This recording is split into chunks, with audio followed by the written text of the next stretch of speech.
A reserved young woman faces hemorrhoid surgery. Unexpectedly, her surgeon is a young, wealthy doctor who finds himself deeply in love with her. Evelyn Carter stood at the clinic's reception, gripping the edge of her scarf until her fingers ached. Her throat was dry, her chest tight. The waiting room smelled of antiseptic, cold and sharp, yet sweat beaded on her forehead. "Miss Carter," a nurse called, holding a clipboard. Evelyn's eyes flicked up, her nod barely perceptible. She followed, staring at the tiles, avoiding the gazes of others in the room, as if they could peer into her, see the embarrassment that clung to her like a shadow. In the intake room, the nurse's smile was warm but efficient. "Okay, just a few questions before the doctor comes in. First visit with us?" Evelyn nodded, her lips pressed tight. "Any previous rectal procedures?" The question hit like a punch. Evelyn's pulse raced, her cheeks flamed. She stammered, swallowing hard. The nurse's face softened. "It's okay, we just need the details to ensure the doctor can help you properly." Evelyn gave a stiff nod, her body rigid. She'd never felt so exposed, so desperate to vanish. The nurse left after marking the form. Evelyn sat on the exam table, hands twisting in her lap, legs pressed together as if to shield herself. She told herself it would be fine. The doctor would be older, detached, professional. She could survive if she didn't meet their eyes. The door opened, and her breath caught. A man in his early 30s stepped in, dressed in dark scrubs and a white coat. His hair was neatly tousled, his eyes warm, too gentle, locking onto hers with unsettling ease. "Good morning, Miss Carter," he said, offering a hand. "I'm Dr. Weston." She froze, her mind screaming. Not him. Anyone but him. He wasn't the gray-haired doctor she'd pictured. He was striking, confident, and that made it unbearable. Her stomach churned, her throat closed, sensing her tension. "No rush," he said softly. "Let's just talk first. Make sure you're at ease before we move forward." At ease? The words felt like a mockery. She was about to reveal her most mortifying secret to a man who looked like he belonged in a boardroom, not a clinic. "I should leave," she whispered, her voice breaking as she stood. "Evelyn," he said, calm but steady. She paused, startled by her name in his voice, spoken like it carried weight. "I saw the note you included with your form," he continued, "the one where you asked not to be mocked." Her face burned hotter. "I'm not here to judge," he said. "My job is to help you feel better. If you prefer a female doctor or nurse, I can arrange that." Evelyn wavered. Part of her wanted to bolt, to never face this again. But another part, small, exhausted, yearned for relief, for someone to see her without disgust. She sank back onto the table, gripping its edge. "Don't look at me like I'm damaged," she mentioned. Dr. Weston pulled a stool closer, sitting at her level. "I won't," he said. "Because you're not." Her heart still raced, but something shifted. For the first time in years, someone saw her. Not her shame, not her pain, but her. And somehow that made her stay. Long before Evelyn Carter sat in that clinic, she'd grown used to pain, not just the physical kind, but the deeper sting of shame, of being unseen, of feeling like she didn't fit. It began in high school. The snickers, the whispers behind hands, the nicknames hissed in the corridors. She didn't move like other girls. She shifted in her seat, winced at sudden movements. By 10th grade, a rumor spread that she had issues down there. That was enough. No one sat with her in the cafeteria. No one invited her to hang out. She became the girl in oversized jackets, always excusing herself to the bathroom, head down, voice barely a whisper. Her father, kind but stretched, but Evelyn couldn't find the words to explain. How do you tell someone your body feels like a traitor? By 15, she stopped wearing skirts, skipped gym, gave up on dreams of dances or beach days. She found solace in the school library's quiet corners, surrounded by old books and their forgiving silence. When her father passed suddenly from a heart attack at 17, Evelyn didn't cry at the funeral, not from lack of grief, but because she'd already learned to live with a dull, constant ache. She moved in with her aunt, a gentle woman in her 70s, who brewed chamomile tea and let Evelyn be silent. It was the closest she'd felt to safe, but safety wasn't the same as belonging. Books became her refuge. She read novels, poetry, even medical texts, memorizing the bones of the spine but flinching at eye contact. After earning a degree in library sciences, she took a job at a small library wedged between a bakery and a dry cleaner. She worked early shifts, sorted books, at back room. She cherished the quiet, but the pain never left. It throbbed in her lower back, spread through her hips, worsened with every long shift. At night, she curled up with a hot water bottle, whispering, "Just one more day." She scoured online forums, read about holistic remedies, but never booked a doctor's visit. The thought of being exposed was worse than the pain. Until it wasn't. Until the pain became a weight she couldn't carry, and she realized her greatest fear wasn't shame. It was living forever with a pain no one acknowledged. She wrote a note with her intake form, her hand shaking as she typed, "Please don't pity me. Just don't laugh when you see me." It was the boldest thing she'd ever done. The morning of her appointment, Evelyn nearly backed out twice. She told herself she could endure it alone, but a quiet spark inside her refused to flicker out. She didn't want a perfect life, not romance or adventure, just a day where she could sit in a room, body betraying her, to laugh without wincing, to watch a movie without dreading the end. Her wish was small. One day she whispered into her pillow the night before, "Where I can sit and not hurt." She never imagined that wish would change everything. Elliot Weston never chose wealth. It was his by birth. His family owned a network of elite hospitals along the West Coast. His mother, a renowned oncologist, expected him to inherit her legacy, not just in medicine, but in ambition, status, power. Elliot had other ideas. At 21, he graduated top of his class from Stanford. At 25, he completed his residency with offers from top hospitals. He could have chosen any high-profile specialty, orthopedics, neurology, cosmetics, and lived lavishly. Instead, he picked colorectal surgery. His mother scoffed. "Why throw away your talent on that?" Elliot didn't answer right away. He never spoke easily about his father. He'd been the steady presence in Elliot's life. Quiet, though, man who fixed the neighbor's fence and read poetry in his spare time. When he started showing signs of illness, fatigue, blood in his stool, abdominal pain, he stayed silent. "I didn't want to bother anyone," he'd whispered from his hospital bed. "I thought it was nothing." By the time his colorectal cancer was diagnosed, it was too late. He was gone within months. Elliot never forgot the silence, the shame, the truth that someone he loved suffered alone because the world made him feel his pain was unspeakable. So he became the doctor his father needed. At 32, Elliot was known not for his wealth, but for his care. He wore plain scrubs, drove a simple car, turned down TV appearances and accolades.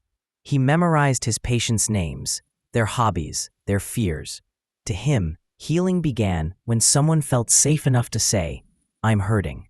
When Evelyn Carter's file crossed his desk, it was routine. Female, 27, chronic hemorrhoids, failed non-surgical treatments. He nearly.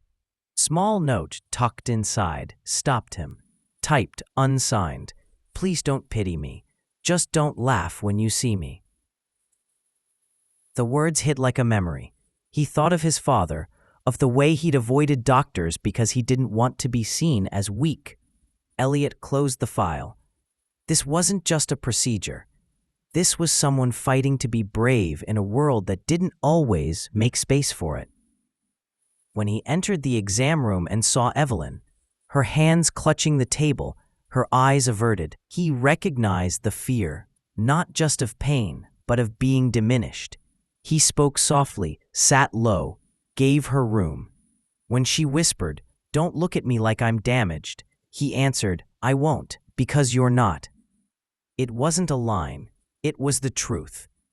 Elliot didn't know why Evelyn stirred something in him. He'd treated countless patients, seen resilience in all forms, but there was something about her, the way she showed up despite her terror, a quiet courage in her note that made her unforgettable. That day he realized he didn't want to forget her, not just her pain, but the way she faced it. The surgery came quickly. Evelyn hadn't slept, her nerves raw, not from the procedure but from what it meant, being vulnerable, being seen in a place she'd hidden for years. At check-in, her hands shook as she signed forms. Every step down the hall felt like walking into a spotlight. Then a nurse approached, her smile kind. "Weston would like a word in his private office before we start." Evelyn frowned. "Is something wrong?" "No, he just likes to check in personally for sensitive cases." The office was warm, softly lit, no sterile equipment in sight. It felt safe, like a haven. Elliot stood by a bookshelf, coat off, in simple scrubs. He turned, his face open, not clinical. "Hi, Evelyn," he said softly. "Thanks for coming in early." She nodded, silent. "I know this is tough," he said. "I wanted to talk. Not as your doctor, but as someone who gets what it's like." She sat, clutching the chair's arms. "I don't want to overreact," she murmured, "but this feels impossible." He smiled faintly. "It's not overreacting, it's brave." They sat quietly for a moment. "Have you ever laughed at someone like me?" she asked suddenly. Elliot blinked, then shook his head. "I've laughed with patients," he said. "My dad once, when he tried to sneak a burger during chemo."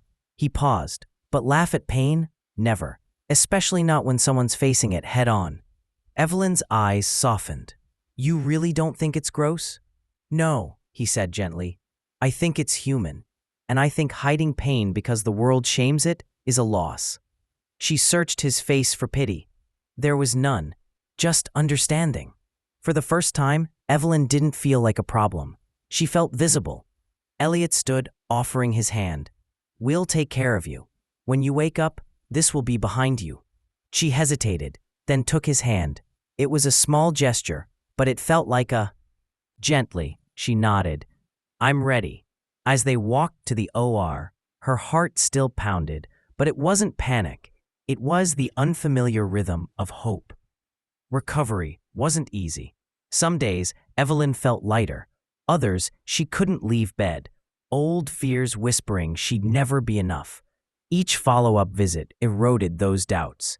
Elliot greeted her with steady warmth, never rushed, never distant. His kindness was quiet but undeniable, like a breeze through a cracked window. At her fourth follow-up, he glanced up from her chart. "Still rereading Pride and Prejudice?" Evelyn frowned. "How did you—" "You mentioned it," he said. "You said Elizabeth Bennet made you want to be braver." She stared, stunned. She barely recalled saying it, a nervous mumble during their first meeting. Yet he'd remembered. No one remembered her like that.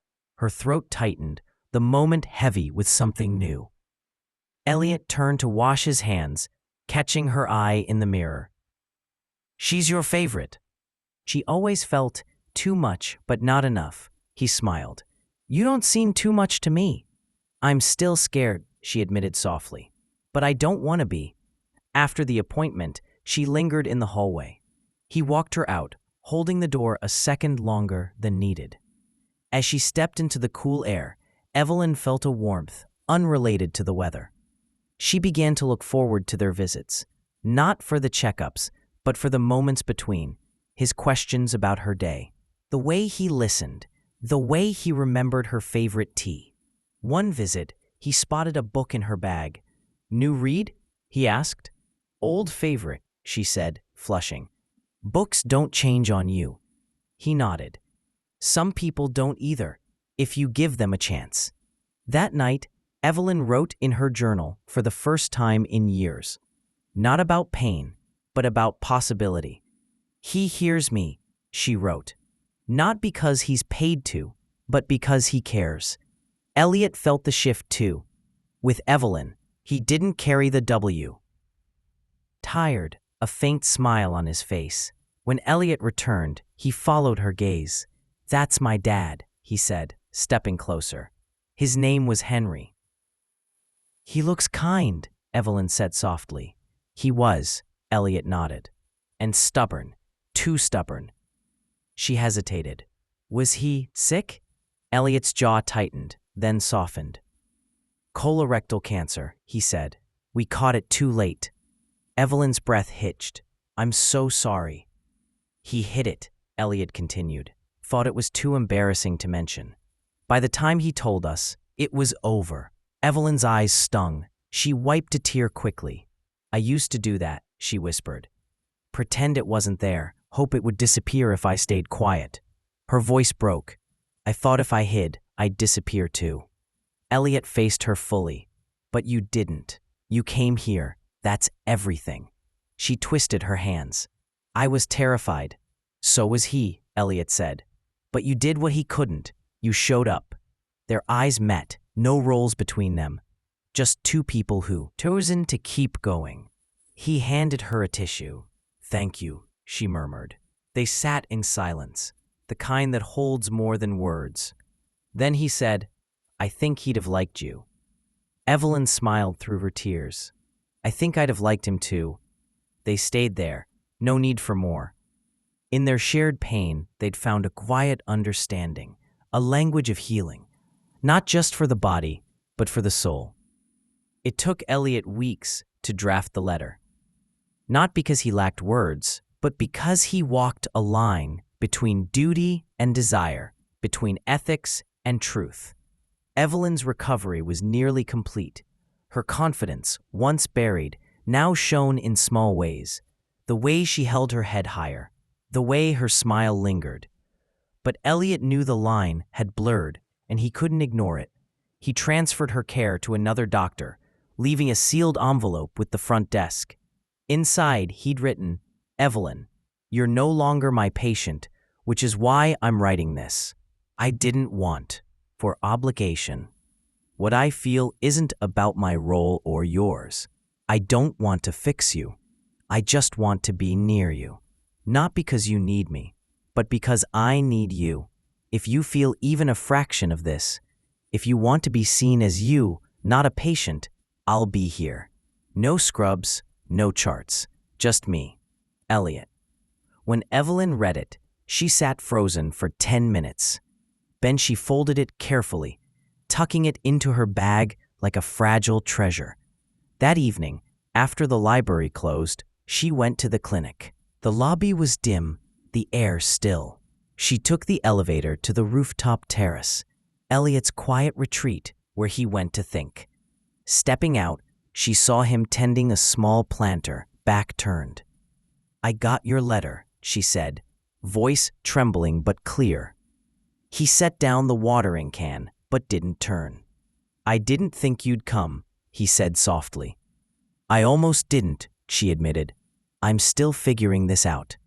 He faced her now, the rooftop lights casting a soft glow. "I'm not perfect," she, closer. "I still tense up when people stare. I still forget how to breathe sometimes." She paused. "But if you want to read with me, sit with me on hard days, say nothing, I'm done hiding."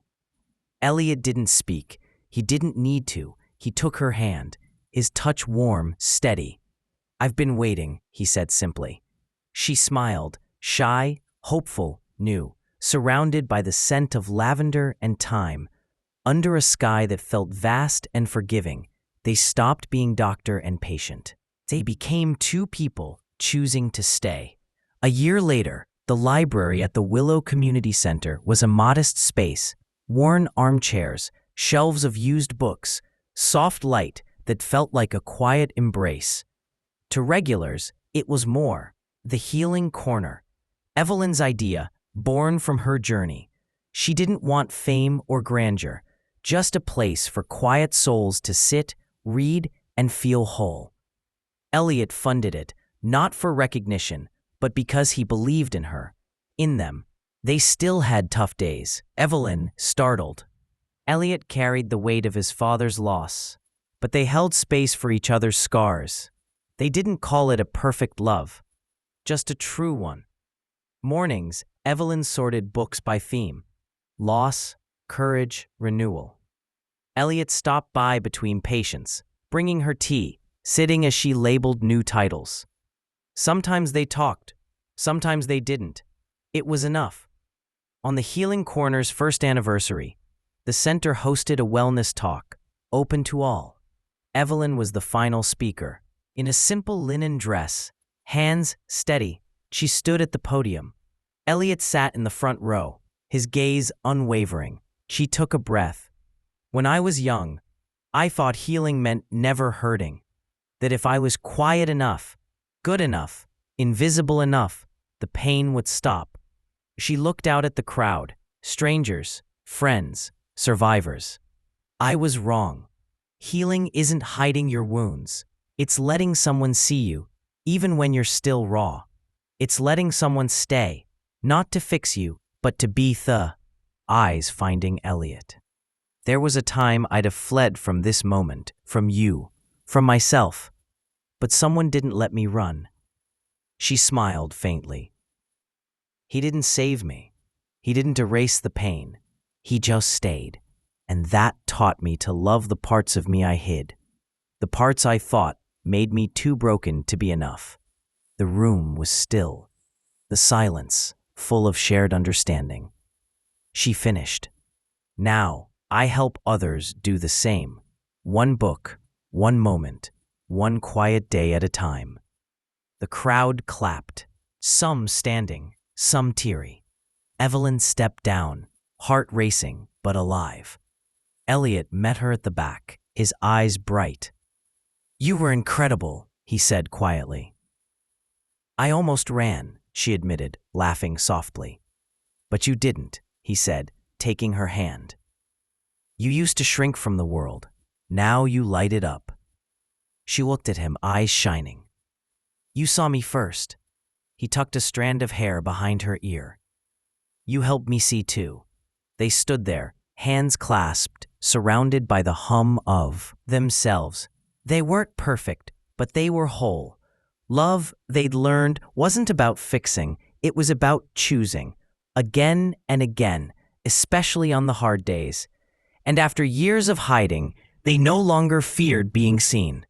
They had each other, and that was enough. Sometimes love doesn't come with grand promises. It comes in quiet moments, in the miracle of being truly seen. Evelyn didn't need saving. She needed someone to stay through her pain, her healing, her rediscovery of herself. And Elliot didn't fall for perfection. He fell for her strength, the quiet way she chose to face her life. This wasn't a fairy tale. It was real, and that's what made it beautiful. If this story moved you, please like, comment, and subscribe. Hit the bell to never miss a story that might change how you see love, life, or yourself.